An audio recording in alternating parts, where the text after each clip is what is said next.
Los bandidos de Río Frío, de Manuel Paino. Segunda parte.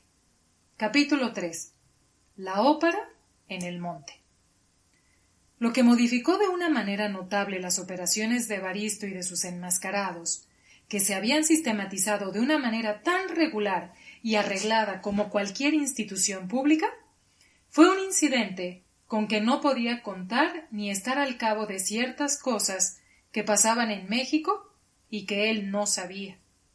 Hacía bastante tiempo que en el teatro principal, pues no había otro, funcionaba una compañía de ópera tan buena y tan completa como no se ha visto otra hasta que vino a México la deliciosa e inolvidable Sontag.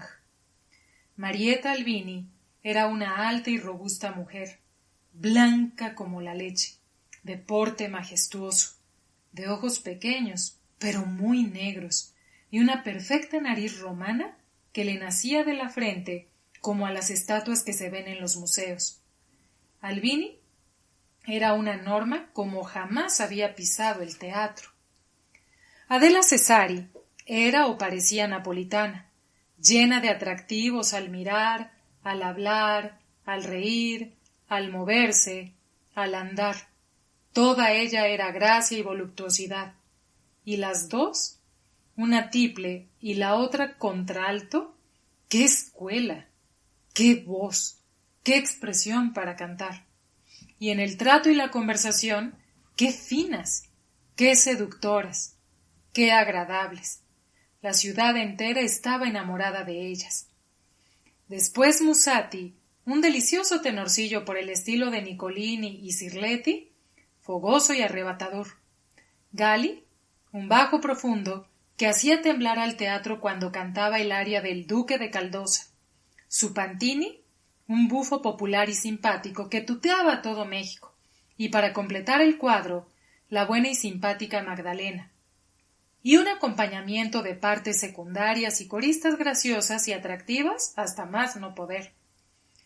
Cuando Marieta cantó por primera vez La Norma, fue tal la ilusión del público que se persuadió de que lo que pasaba en la escena era verdad, y no sólo hubo aplausos frenéticos, sino lágrimas, suspiros, apretones de manos, quejidos. Hasta los hombres lloraron, y poco faltó para que los espectadores saltaran al foro, libertasen a Norma con todo y sus hijos, se llevaden a Dalgisa e hicieran trizas a Pancho Vivanco y sus coristas, que desempeñaban el papel feroz de sacerdotes de Irmersul. Cuando la Cesari salió al palco escénico, en el Condestable de Chester, dejando no adivinar, sino ver de una manera fascinadora sus admirables formas, estatua de Fidias, el entusiasmo del público no tuvo límites. Se aplaudía no sólo con las manos, sino con los pies, con los bastones, con las bancas, con todo lo que podía hacer ruido, y las mujeres mismas no pudieron resistir a la fascinación de la belleza y de las gracias de aquella aparición, como de otro mundo de delicias. La noche del beneficio del Albini, su cuarto estaba literalmente cubierto de flores y de regalos. Al fin del segundo acto se presentaron 3 lacayos, conduciendo cada uno una talega de 1,000 pesos nuevos, atada con cordones y cintas de seda. Era el obsequio del viejo conde de Regla, que siempre tenía su palco, aunque rara vez concurría al teatro.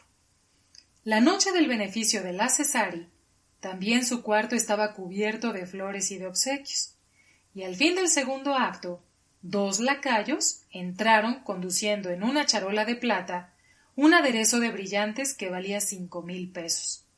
Era el regalo del conde de la Cortina, que para amores nunca fue viejo. La Norma, la urraca ladrona, el pirata, el condestable de Chester, la italiana en Argel, Isabel de Inglaterra, la casa deshabitada, eran las óperas favoritas del repertorio que tenía a México en una especie de encanto que no permitía que nadie se ocupase de otra cosa ni hablase más que de la ópera. Los mismos partidos políticos, tan vehementes entonces, se calmaron. Las logias masónicas dormitaban. Los hermanos preferían irse al teatro, y la tenida quedaba en la sociedad, y los triángulos y escuadras vigilados solo por el ojo del Espíritu Santo, que se cerraba de su sueño. Yorquinos y escoceses firmaron una tregua. Los que no tenían dinero empeñaron sus alhajas en el Montepío para continuar abonados al teatro, y los empleados de algunas oficinas vendieron sus sueldos a los usureros. Se formaron dos partidos, albinistas y cesaristas, a cual más formidables y entusiastas, y nunca faltaban en las noches acaloradas disputas, pues al entrar y salir del teatro se formaban en el vestíbulo corrillos a cual más intransigentes, gritos, porrazos en ocasiones y a veces duelos serios entre gentes de rango y de posición social. Ni güelfos y gibelinos en Italia, ni yorquinos y escoceses se habían detestado ni armado más ruido y algazara que los albinistas y cesaristas en México. Los albinistas representaban al Partido Popular, los cesaristas al partido aristocrático. Abiertamente, el conde de la Cortina, tan sabio como enamorado, se había puesto a la cabeza del partido cesarista, mientras el conde de Regla se había limitado a enviar al Albini sus 3 talegas de pesos nuevos, y a no faltar una noche cuando ella salía a las tablas. Pero todo el mundo daba por sentado que el viejo conde era el jefe del poderoso partido albinista. ¿Quién sabe cuántos meses, o quizá años, permaneció la compañía en México, deleitando a todo el mundo sin excepción? Pues hasta los muchachos de la calle silbaban la casta diva y el aria del condestable. Pero, como todas las cosas del mundo, tuvo su término, y fue un día de luto cuando miraron salir 2 o 3 diligencias llenas de artistas y de coristas, que cuál más, cuál menos, habían hecho una pequeña fortuna y regresaban contentos a la bella Italia, llevando consigo sus trajes de reinas, de pastoras, de sacerdotisas, de caballeros y de duques. Las monedas, con excepción de un poco de oro para el camino, lo habían remitido en letras de cambio o por la conducta. Robar a esos ruiseñores, a esas calandrias venidas de los jardines de los cielos, tocar a esas beldades escapadas de los museos de Roma? Imposible. Yorquinos y escoceses se pusieron de acuerdo y se dieron pasos. Se habló muy seriamente al comandante general, y en consecuencia el camino se llenó de escoltas de caballería, y los numerosos amigos y admiradores de las virtuosas salieron a acompañarlas hasta el Peñón Viejo. No obstante el brillante éxito y la notoria habilidad con que desempeñaron su misión, Bedoya y Lamparilla, las cosas se pusieron para los infelices caminantes en peor estado. Hubo, en efecto, una reconciliación oficial entre el gobernador y el ministro de la Gobernación, pero como los dos tenían una herida en el amor propio, que es más enconosa que cualquier otra, quedaron en su foro interno perfectamente enemigos y dispuestos, si no a vengarse, sí a desquitarse. De pronto, para que la responsabilidad de los robos en el camino recayera sobre el ministro, el gobernador mandó retirar las fuerzas pequeñas que había en los pueblos y que servían de algún respeto. Y por su parte, el ministro, para que el descrédito viniese a las espaldas del gobernador, hizo de modo que desde México hasta Veracruz no hubiese ni un soldado federal. Así, Evaristo quedó tan a sus anchas que era el soberano absoluto de la montaña. Los pasajeros estaban tan resignados que en cuanto el cochero detenía sus mulas, los que iban dentro de la diligencia se bajaban, vaciaban sus bolsas en las manos de Evaristo y de Hilario y se tendían humildemente boca abajo.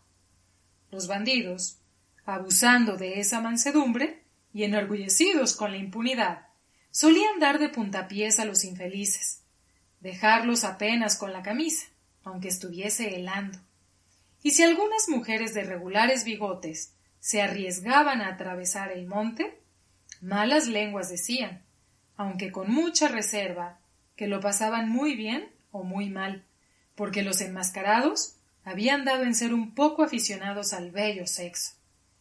Es menester repetir que los amigos de las divas ni remotamente se figuraban que pudieran sucederles el menor percance, pero no contaban con que el comandante general, aunque casado y excelente padre de familia, durante toda la temporada no había pensado más que en la ópera, en las coristas y especialmente en la Cesari, y celoso del público entero, que no le quitaba los anteojos cuando salía vestida de condestable, y despechado de no haber alcanzado más que una otra mirada y tenido conversaciones sin consecuencia, en vez de poner de su parte lo que era necesario para la seguridad del viaje, tuvo allá en sus adentros la maligna intención de que los ladrones hicieran lo que él no había podido alcanzar ni de la más fea, o mejor dicho, de la menos bonita de las seductoras coristas italianas. Qué perversa es la naturaleza humana. Pero así es, en ocasiones cuando no siempre.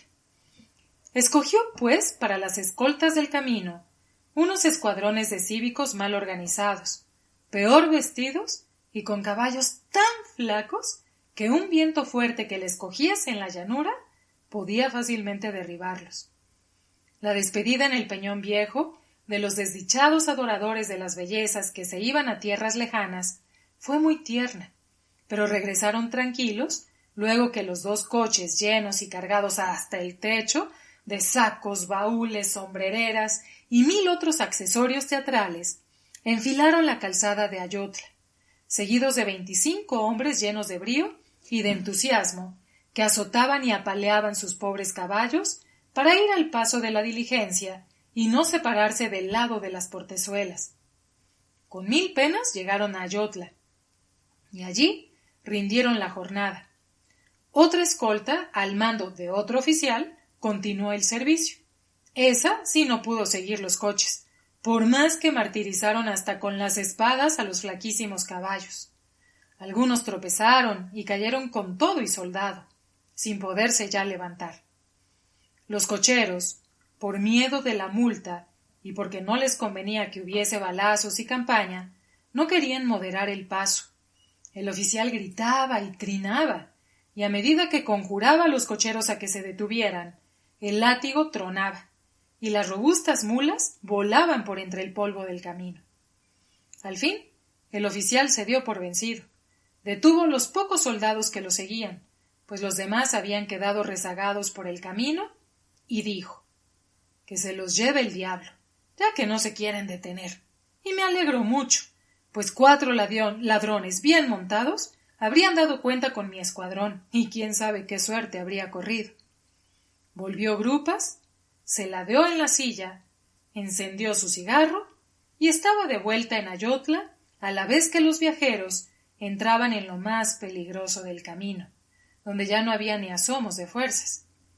Al observar que la escolta se había retirado y la completa soledad del camino, pues por rara casualidad en ese día no había ni recuas de arrieros ni indios con sus atajos de burros, y sólo algunos siniestros mendigos, espías de Evaristo, se acercaban a las portezuelas cojeando y tendían para implorar una limosna mugrosos sombreros de petate.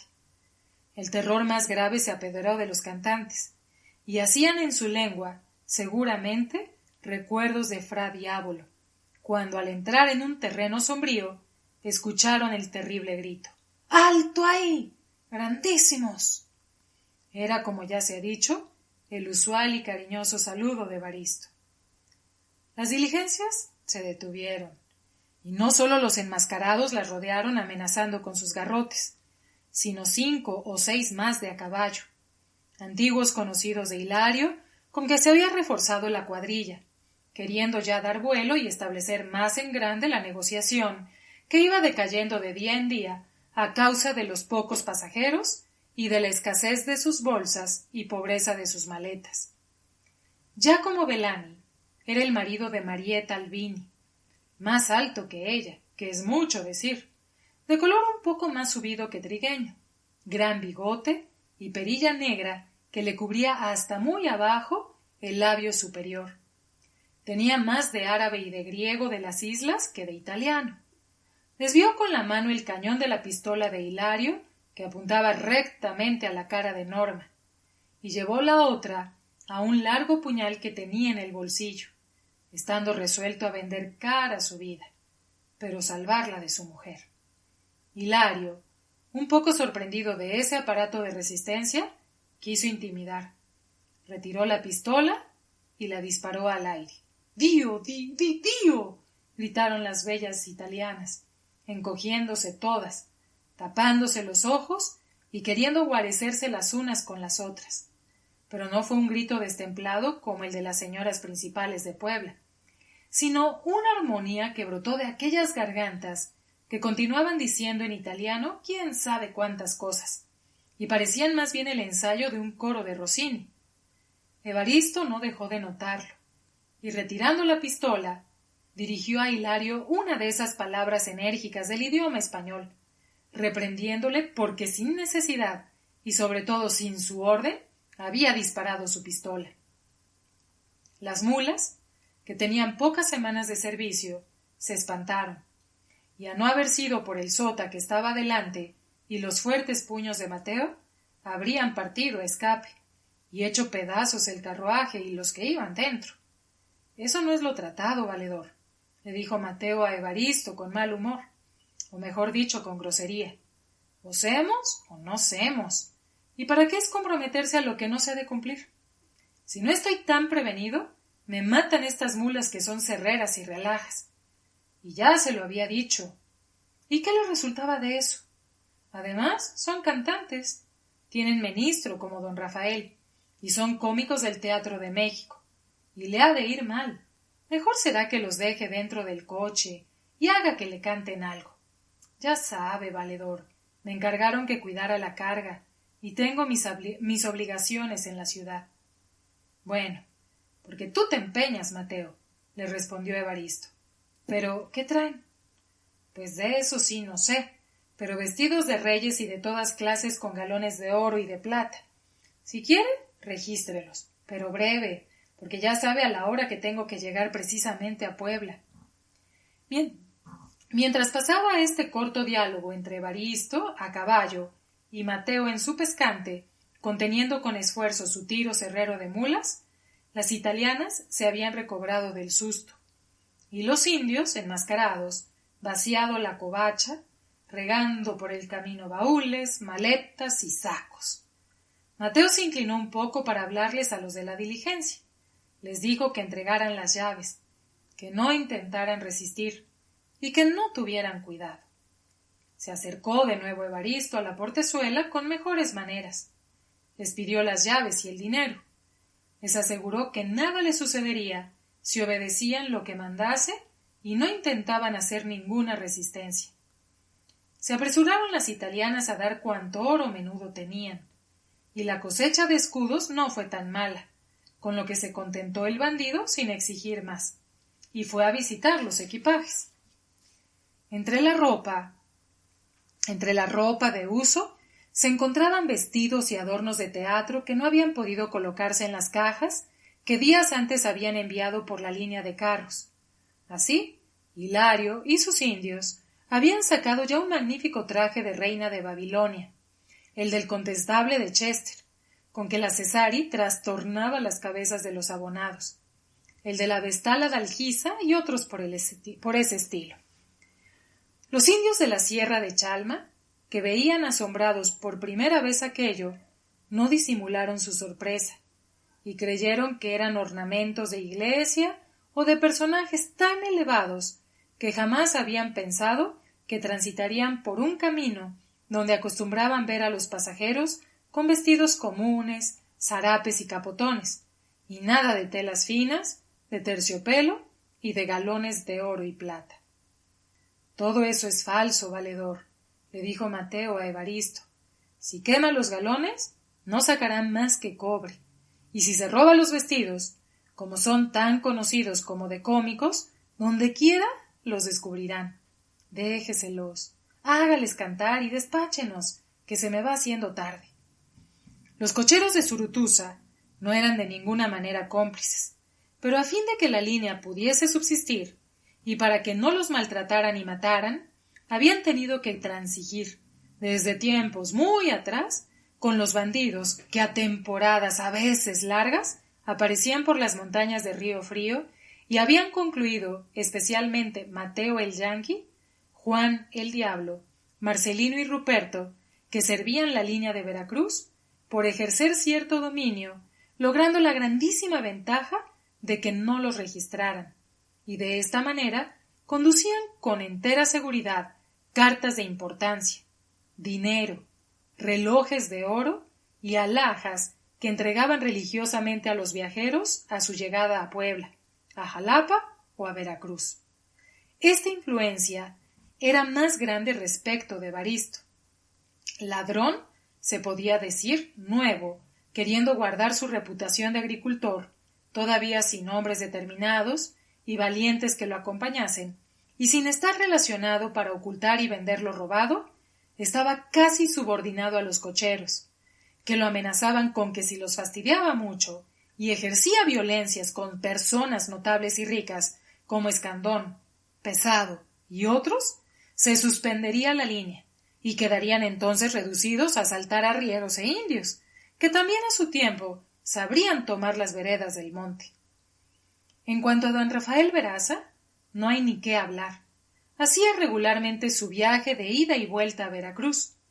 Al llegar a los parajes peligrosos, usaba de su pito de la manera convenida, y a los pocos minutos salían de la vereda del monte 2 o 3 indios que lo acompañaban con el sombrero en la mano hasta la posta, y las más veces Hilario o el mismo Evaristo, con los cuales tomaban un trago de coñac, encendía su cigarro, montaba en el caballo fresco y más que corría, volaba por los derrumbaderos, azotando a derecha e izquierda las ancas de los rocines acostumbrados también a piedras, peñascos, zanjas, barro y ladrones.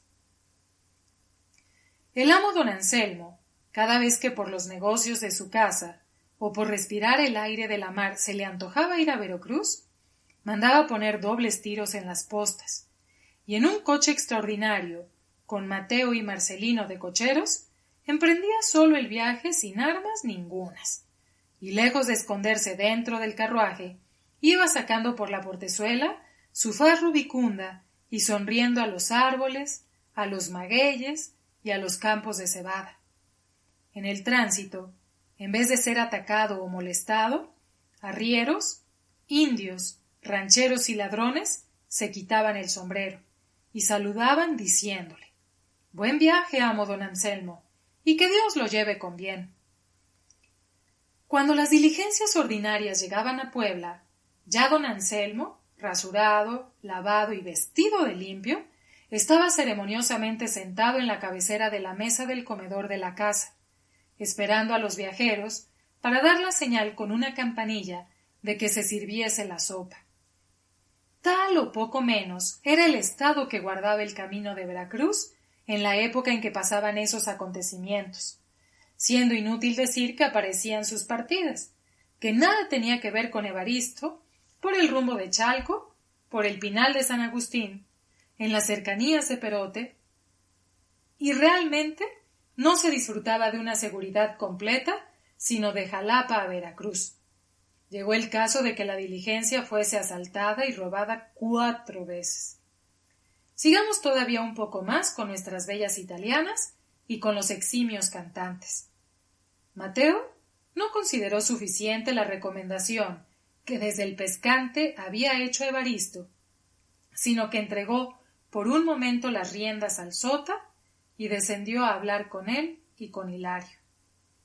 «Compas», les dijo, «traigo de los señores de México un encargo especial de que el coche pase bien y que no se toque el pelo a los pasajeros, que, como les dije, son cómicos y cantantes, y lo que ganaron en el teatro ya lo mandaron para su tierra en la conducta que pasó la semana pasada, todo lo cual lo ha platicado el amo don Anselmo en el patio de la casa.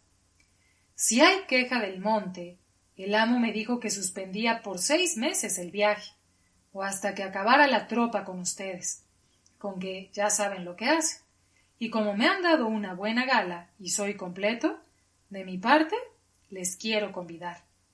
Mateo metió mano a la profunda bolsa de sus calzones de vaqueta, que le servían para sol y agua en el camino, y sacó 4 onzas que dividió entre Evaristo y su segundo. El caso había sido que el conde de la Cortina buscó a Mateo personalmente la víspera, y poniéndole 10 onzas de oro en la mano, le dijo: ¿Me respondes de la seguridad de las gentes que van mañana en tu coche a Veracruz? No tenga su señoría cuidado. Mateo nunca se abatía hasta decir su merced, como los indios, le contestó. Si algo sucede, me puede mandar cortar la cabeza cuando vuelva del viaje. Fío en ti. Cuida especialmente a las señoras. Son bonitas, ¿me entiendes? Que no les toquen ni el pelo. Mateo sonrió maliciosamente. Se guardó el oro en las profundidades de sus chaparreras y repitió: quede su señoría sin cuidado. Esto explica el afán de Mateo y su interesante diálogo con el bandido, y para el mejor desempeño de su comisión, supuesto que había ofrecido su cabeza en garantía, él mismo abrió la portezuela del coche y dio respetuosamente a las divas su mano vestida de un sucio guante de gruesa gamuza. No tengan miedo, ya estoy arreglado con el capitán, pero si les dice que cante, es menester cantar, que vale más eso que no que las desnuden como ya lo han hecho con algunas señoras principales de Puebla, y con otras, y el señor conde me encargó mucho que me dejara matar antes que permitir. Le dije que con mi cabeza les respondía: bajen sin temblar ni demostrar miedo, al contrario. Asustadas, sin poderlo remediar, temblándoles un poco las rodillas y las manos con que apretaban la de Mateo, apareció un grupo pintoresco en la calzada sombreada por los frondosos árboles del bosque, en cuyas ramas se mecían ufanos y daban sus trinos al viento los cantores de las selvas. Fichús de lana roja o azul, mascadas rayadas de colores diversos, engastaban las fisonomías un poco pálidas y descompuestas con la duda de la suerte que podían correr, a pesar de las seguridades y buenas palabras de Mateo. Sus expresivos y negros ojos italianos se dirigían inquietos, ya a Mateo, ya a Evaristo y a los horrorosos enmascarados que, conforme a su consigna, mantenían levantados sus garrotes para dejarlos caer a la menor señal sobre la cabeza de los viajeros. Belani, revolviendo sus ojos terribles y con el espeso bigote cerdoso y erizado, se mantenía altivo en medio del grupo de mujeres, con la mano en el mango del puñal que tenía en el bolsillo izquierdo, pronto a herir al menor indicio de un ataque. Su cabeza y su cara casi negra sobresalían como una extraña aparición de entre el grupo de colores chillantes que formaban los peinados y abrigos de las cantatrices. Evaristo y sus indios no pudieron resistir a la agradable impresión que les causaba aquel grupo de bellísimas mujeres vestidas con cierta novedad y fantasía, que no manifestaban temor ninguno, y también les impuso algo la cabeza alborotada y la fisonomía terrible, decididamente resuelta de Belani. El capitán, dijo Mateo, que es amigote, me ha dicho que no tienen por qué asustarse, que nada les hará, pues que le han dado de buena voluntad el poco dinero que traían. Evaristo hizo una señal de asentimiento. Miró también a los indios, que bajaron los garrotes y se retiraron a cierta distancia. Pero el capitán, continuó Mateo, no ha podido ir a la ópera, como se lo pueden figurar, teniendo muchas ocupaciones de día y de noche en el camino. Ya le he dicho que todos los que vienen son cantantes, y personas muy buenas que ya se van a su tierra. Desea que le canten 1 o 2 cosas de las mejores, y yo se los ruego para irnos, porque se me hace tarde, y me costará pagar 10 pesos de multa que nunca perdona don Anselmo a sus cocheros. Los artistas, ya más tranquilos, se miraron unos a otros y convinieron en que era necesario obedecer a Mateo, que era su salvador, y cantar. Evaristo les hizo seña que le siguieran, y los condujo al grupo de magníficos árboles que ya conoce el lector, donde encontraron una agradable sombra y un césped verde lleno de margaritas blancas y amarillas. La Cesari, que en vez de estar asustada gozaba con esa aventura que tenía mucho de italiana, dio el ejemplo, siguió a Evaristo y les dijo: «Cantemos, cantemos algo que les deje un recuerdo a estos buenos ladrones. El señor Gali comenzará». Gali, hombre ya de edad, delgado, pero derecho y fuerte, con visibles muestras de la hermosura varonil de su juventud, había permanecido sin miedo y sin jactancia, como silencioso observador, sin decir una palabra. Se separó del grupo, salió del recinto de árboles y entró por otro lado, como si estuviera en el foro del teatro, y entonó con una voz poderosa un aria. ¿Aria del pirata? ¿De Mahomet II?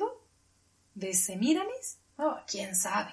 Un aria que le inspiró la majestad del bosque profundo, la soledad del sitio, la situación de unos extranjeros a la merced de numerosos bandidos, amparados y defendidos únicamente por el cochero de la diligencia que los conducía al mar, para lograr, sufriendo los nuevos riesgos del océano, llegar por fin a su deliciosa Italia, a descansar y disfrutar de las economías, fruto de una larga y brillante carrera artística. Gali cantó en la selva como jamás había cantado en el teatro. Evaristo, que no tenía idea de estas grandezas del genio, quedó como clavado y sin movimiento en el árbol en que se recargaba.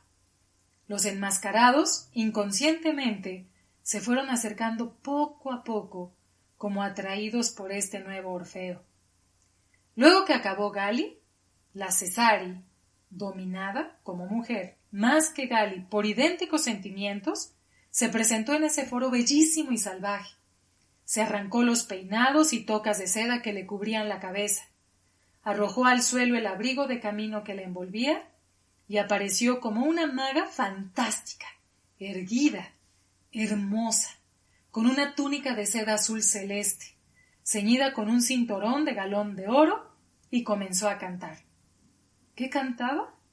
Lo mismo que Gali, improvisaciones, notas que no había escrito ningún maestro, juegos de garganta y trinos y gorjeos de ave de paraíso que no se habían oído en ningún teatro, maravillas de melodías, cascadas de gotas de oro que salían por los labios voluptuosos y encarnados de aquella reina de la selva, de aquella fugitiva hechicera de las sombrías profundidades de la montaña. Los árboles se cubrieron de pájaros que escucharon atenta y silenciosamente, y luego que cesaron las armonías, volaron en ruidosa algazara a las copas de otros árboles, queriendo imitar y repetir las notas que habían escuchado. Evaristo, entusiasmado, con un sentimiento más bien de admiración que no sensual, se lanzó a abrazar a la bella Cesari. Pero ésta dio un paso atrás y presentó su suave y sonrosada mejilla a Evaristo, que imprimió en ella un beso que debieron también escuchar las aves. Evaristo intentaba algo más. La Cesari retrocedió. Tendió una mano para contentarlo, para contenerlo, y clavó con autoridad sus grandes ojos en el bandido. Nada más, señor. Irguiendo la cabeza, como si ella fuera el capitán, condujo a los viajeros al coche y ordenó a Mateo que subiera al pescante. Al tronar el látigo y partir las mulas, la Cesari sacó su redondo brazo por la portezuela y saludó graciosamente al capitán de los ladrones de la montaña.